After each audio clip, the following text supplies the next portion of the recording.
it's an interesting time for us, for those of us who are in a space to pay attention to leadership. I think my colleagues know that I've gotten a little bit of it on a soapbox about this. My soapbox a few years ago was really a soapbox about shared leadership, that we've been asking too much of leaders for the last decade, and it's time to stop thinking about it so singularly. My new soapbox is called Stop the Madness. And I think those of us who are in supporting leaders and supporting organizations, whether we're inside or external, really have an opportunity to influence organizational mindset and leadership mindset in a particular way right now. You know, for those of us who've been in this leadership gig for a long time, we know there have been many times along the way where our work has been to help leaders be more daring, to be more expansive, to be more innovative, to be braver, to be more courageous, to take some risks. But there are also times when our work is to help leaders be more grounded, to be more focused, to really take their finite amount of leadership energy and place it in the right place, where we are probably in these times are helping leaders have good personal practices to be grounded, to be centered, to be stable for the people around them. And we believe right now this is where we are.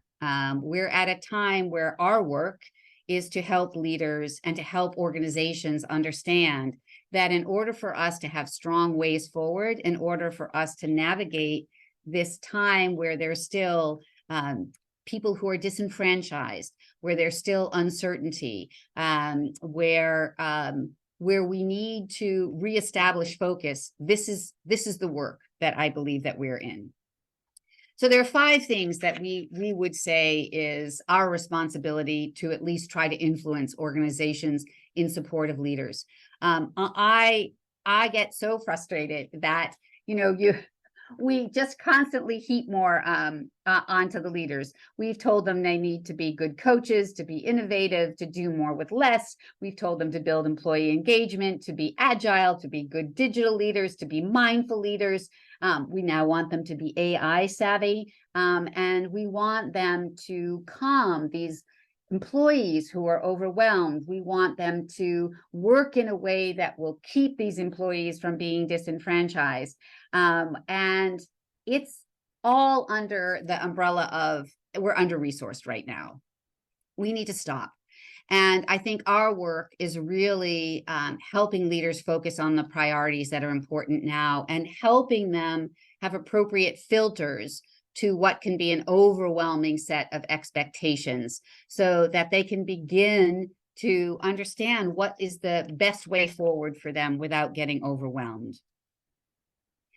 Right now, we are seeing organizations be a little bit all over the map about what is expected and what's happening, right? So we went through a whole phase of danger, danger, the recession is coming.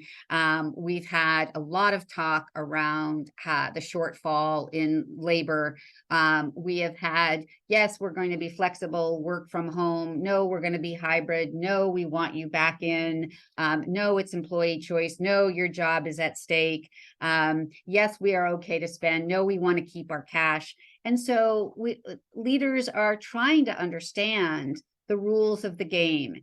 And so we need to help leaders create a greater level of stability and certainty, and that has to start with the leader first.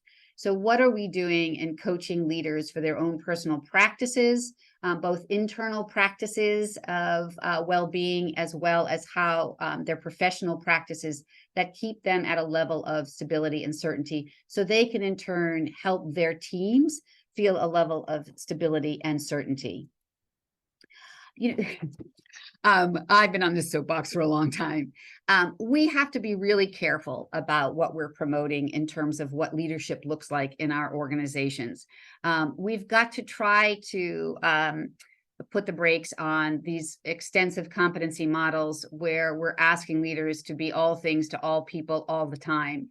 We see competency models all the time, and so many of them you could put leap tall buildings in a single bound at the end and it would feel congruent with everything that's on there. Instead, what we really need to do is use our diagnostic tools to help individual leaders understand where they are now and where they need to go from here. Again, diagnostic tools, both in terms of assessments as well as your own diagnostic skills as a coach, really can help leaders see, where am I now? Where am I now from an internal perspective? Where am I now from how I'm showing up as a leader? And how do I move forward in the best way possible, in a way that's sustainable, in a way that takes into account what my finite level of energy, as any human's finite level of energy, can actually bring to bear. We need to stop perpetuating the myth of the single heroic leaders. Starting in the 70s, we really started building a mandate for leaders that became increasingly out of control. And it is true that many things are needed of leadership as work becomes more complicated, as societies become more complicated, as we are working with more diverse sets of human beings, which adds to the complexity as it adds to the richness. But we need to stop talking about leadership as if it is the same as leader. We need to create a culture of shared leadership and understand that what we're trying to cover in the realm of leadership is not the purview of any single leader. It is what we are trying to do together, so that we can really start to look at ways of developing individual leaders so that they can bring the best of what they can under the umbrella of leadership, but they see themselves as partners across the employee population and across the leadership population of, let's do this together, let's accomplish this together. And finally, there are so many studies out there now, and we read them all, and so many are done by organizations that we really respect and admire. CCL, DDI, Gallup.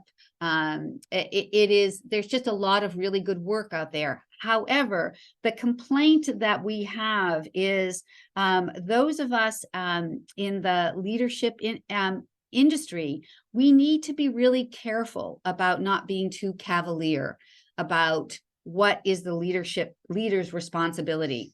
We need to be careful that every employee need and every organizational need is, the solution can't be just the leader, right? The leader is not a different kind of human being.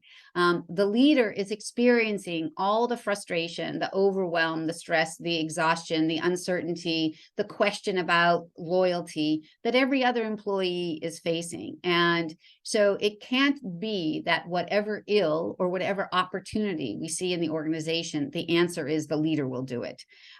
So we need to help the senior leaders who are choosing what organizations are focusing on, to the extent we are able, be choosing a reasonable set of organizational scope, a reasonable set of priorities, that they're narrowing down who we want to be as an organization in terms of values rather than competencies, so that we have a smaller number of things that we can be brilliantly successful at, rather than too many things that we don't have a prayer of actually achieving well.